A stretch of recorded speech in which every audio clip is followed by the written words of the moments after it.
Okay, so this is a story about a fellow that I know personally. We were co-workers and drinking buddies for a couple years, so I've heard his life story over and over many times, so much so that I pretty much have his whole life story memorized. So back in the early 2000s, my friend was working as a higher up at one of the financial institutions here in California.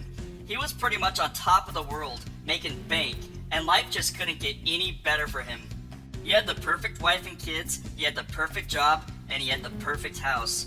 But then one day in about 2015, his perfect world came crashing down. He got into one little fight with his wife. It was the first major fight that they had. It wasn't even a violent one. It was just one of those yelling and screaming ones. Those I'm done with you type of fights. Long story short, my friend ended up getting arrested that night because his wife wanted him out of the house forever. She basically made up an elaborate story that got him put away for a few days. By the time my friend was out of jail, everything he had was pretty much gone. His job was gone because they got wind of his accusations, and they didn't want to be part of that in any way. His family was gone just like that. They went to go live with her mother in some other state. His house was up for sale because she basically moved everything out when he was in jail for those few days. His bank accounts were cleaned out, and he barely had about $70 in cash to his name.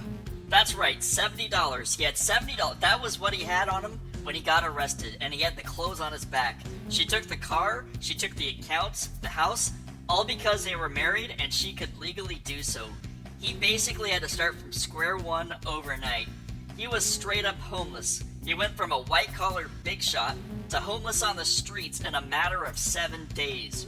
He basically looked like a lawyer or doctor that just went homeless. He looked so out of place. He didn't look like your average typical bum. Anyways, within a few weeks, he was finally able to get a job somewhere, and it was at a thrift store. That's right, the Salvation Army. That's the only place that would hire him, a homeless person. So he worked at this thrift store for about 2 months, and he was able to buy a few items like a bike and some clean clothes, and he was even able to buy like a tent and a sleeping bag. He kept working at the thrift store, and within about 5 months, he was able to buy himself a van.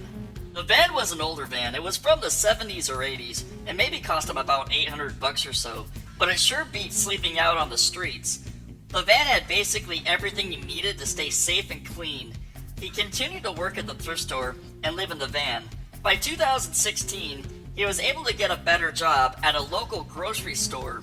He worked at the grocery store and survived in the van. He was able to get a little money saved up and buy some things for himself that made life enjoyable again.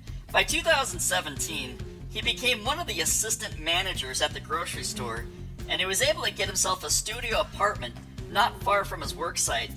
It basically took him a year and a half to get back on his feet again. Today, he's got a better job and he's doing much better. He made a full recovery from his wife's bullshit that nearly cost him his life. There's a local bar we used to go to every weekend, and every regular there has heard this story inside and out dozens of times.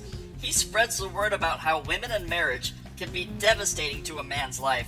Most guys don't know this, but being in a marriage with a woman is like riding a horse. Everything could be going smooth and pleasant 1 second, and the next second, boom, you get kicked off for no reason whatsoever. But God bless him. He survived it, he went M.G.T.O.W, and that's Jeff's story right there. God bless him.